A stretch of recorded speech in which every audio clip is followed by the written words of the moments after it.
Bonjour à toutes, bonjour à tous, je suis Harmonie, l'animatrice de votre nouvelle chaîne. À vous, parents et assistants maternels.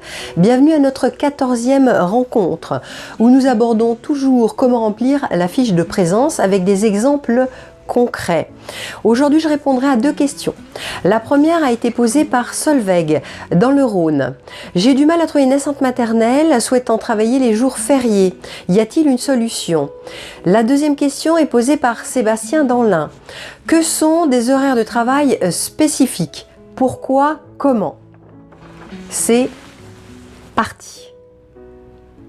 Les plannings sont tournants, non réguliers sur 36 semaines d'école. Donc bien ces 4 plannings qui vont se répéter de façon irrégulière sur 36 semaines d'école et ont leur écho, puisqu'ils ont envoyé le même numéro, numéro 1, deuxième planning numéro 2, 3 et 4, pendant les 16 semaines de vacances scolaires. Dans ces conditions, lors de la rencontre hebdomadaire numéro 7 pour le calcul de la mensualisation, nous avons choisi le besoin hebdomadaire minima dans tous ces plannings fournis. Cela ne veut pas dire que l'employeur s'engage que sur le planning de numéro 4 école de 27h50 dans notre exemple. Non, pas du tout. Cela veut dire que l'employeur s'est bien engagé sur l'ensemble des plannings fournis et que tout le temps fait en plus des 27h50 hebdomadaires sera payé au réel. Soit au taux horaire non majoré jusqu'à la 45e heure révolue, soit au taux horaire à majorer à partir de la 46e heure et plus. Pour rappel, c'est bien le total hebdomadaire du planning minima, numéro 4 de 27h50, qui est retenu pour le calcul de la mensualisation, pas les heures effectuées au quotidien. Ceci n'est pas retenu. On ne retient pour la mensualisation que ce total. Pour la 5e semaine du mois d'octobre, dans cet exemple numéro 5, la dernière semaine du mois est à cheval sur 2 mois. Elle commence dans notre exemple fin octobre et se termine début novembre. Ce qu'il faut savoir, c'est bien le planning numéro 3 vacances scolaires qui doit être réalisé et qui est prévu au contrat de travail, soit 51 heures et non pas 27h50. Pour une semaine réalisée dans sa totalité, bien sûr. En sachant que cette semaine est le dernier jour du mois d'octobre, qui se termine le jeudi 31 octobre. Ce qu'il faut retenir, c'est ce qui doit être réalisé pour les jours concernés par cette fin de mois. Les lundis et jeudis, elle doit travailler de 11h20 à 20h, soit 8h67 par journée effectuée. Elle ne travaille pas le mardi et le mercredi de ce planning numéro 3 vacances. Le jeudi est bien le dernier jour du mois d'octobre travaillé. Souvenez-vous, les fiches de présence sont mensuelles. Elles commencent au premier jour du mois jusqu'au dernier jour de chacun des 12 mois qui constituent notre année calendaire. Vous me direz, nous ne retiendrons pas une semaine complète travaillée alors? Tout à fait.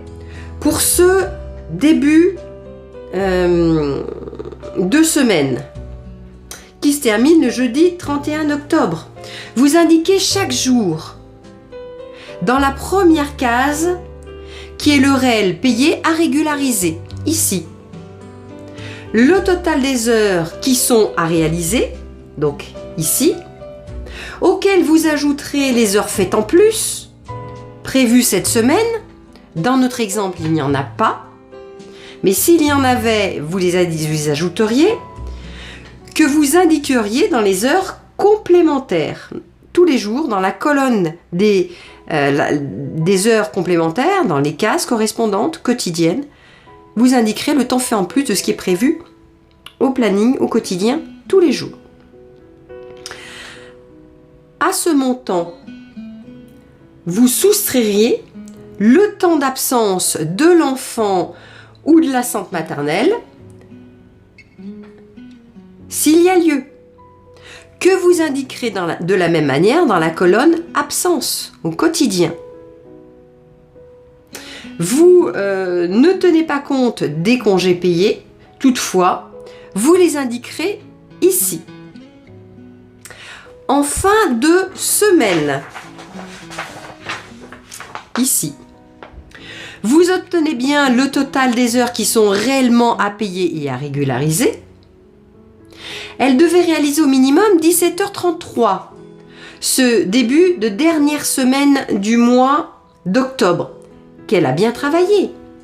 N'ayant pas travaillé en plus du planning prévu cette semaine, il n'y a pas d'heures complémentaires à comptabiliser et à régulariser. Il n'y a pas d'absence non plus pour cette semaine de fin de mois d'octobre. Il est temps de répondre aux questions.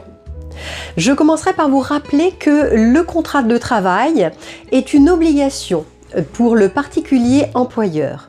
L'assistante maternelle, qu'elle soit à temps plein ou pas, doit avoir signé son contrat avant de travailler.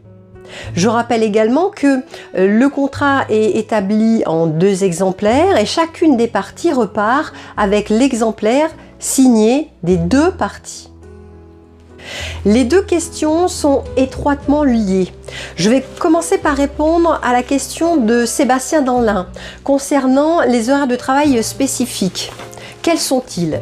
Eh bien, dans la Convention, on en parle et ils sont très clairement identifiés et définis. Il est dit que sont pris en compte comme horaires spécifiques de travail des parents les périodes comprises entre 22h et 6h du matin, ainsi que celles intervenant un dimanche ou jour férié.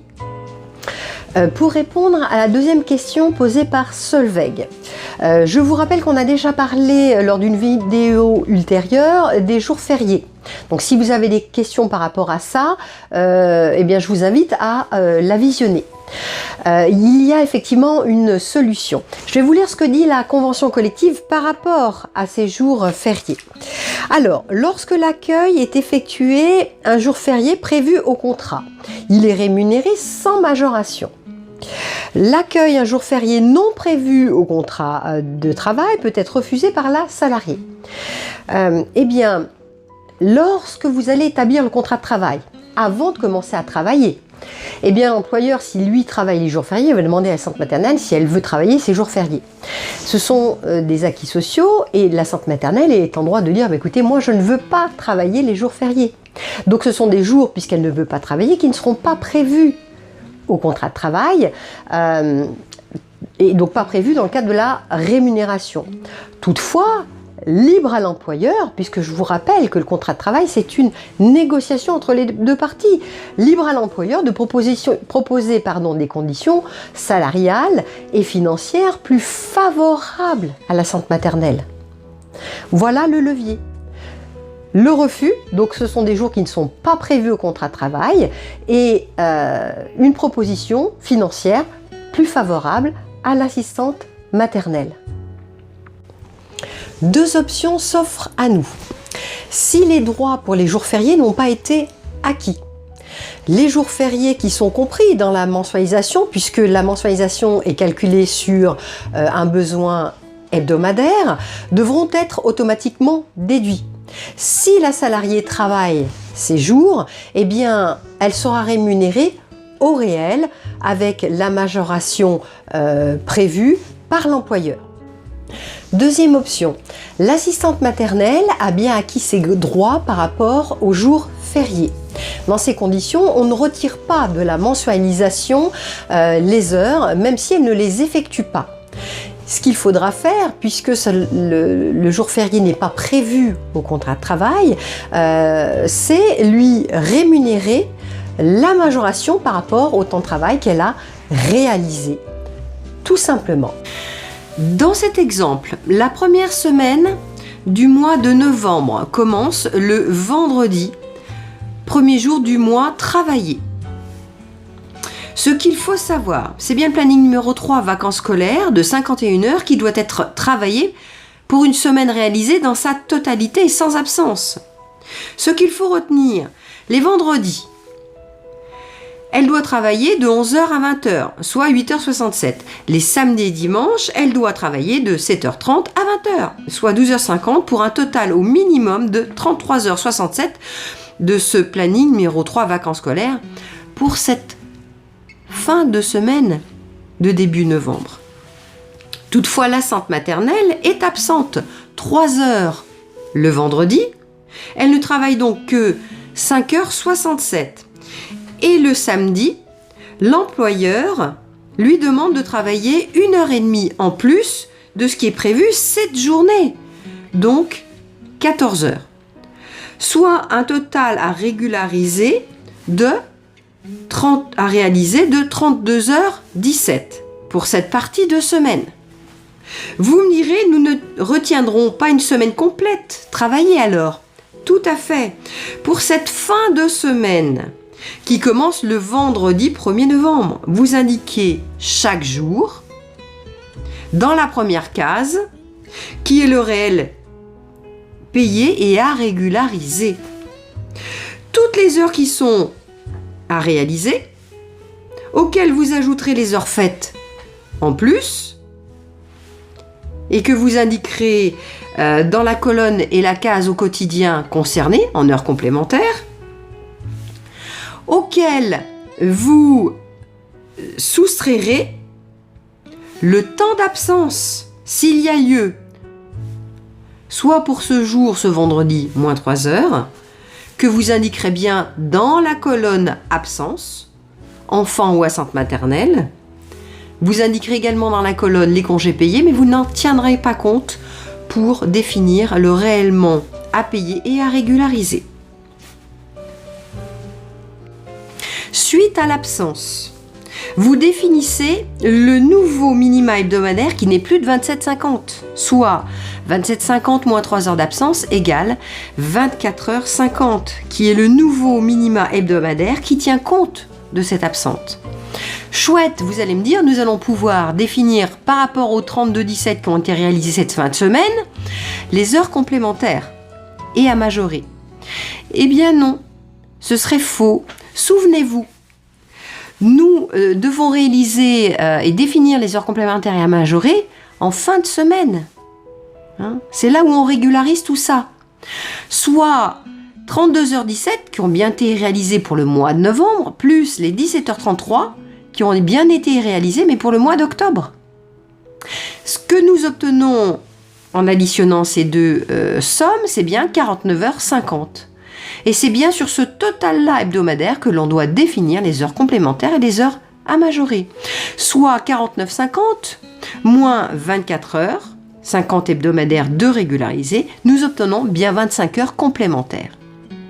Nous allons ensuite définir les heures à majorer.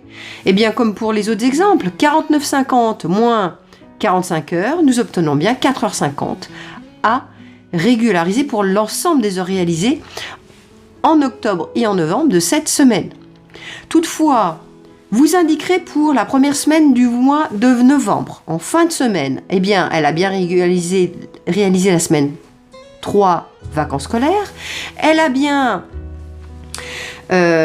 totalisé, à réaliser et à régulariser 32h17, et vous allez donc régulariser et lui payer en fin de mois de novembre les 25 heures complémentaires et les 4h50 d'heures à majorer. Et vous n'oublierez pas d'indiquer les 3 heures d'absence que nous avons bien dédiées des 24 heures pour le calcul, pour trouver les heures complémentaires et de ce qui est réellement à payer et à régulariser, et les heures à majorer. Toutefois, il va falloir les déduire de la mensualisation. Pas de panique, hein, nous n'avons pas encore vu ce calcul, nous le verrons dans une rencontre ultérieure et je le reprendrai pour faire une formation, une information au niveau du blog, ce qui n'est pas le cas pour l'instant.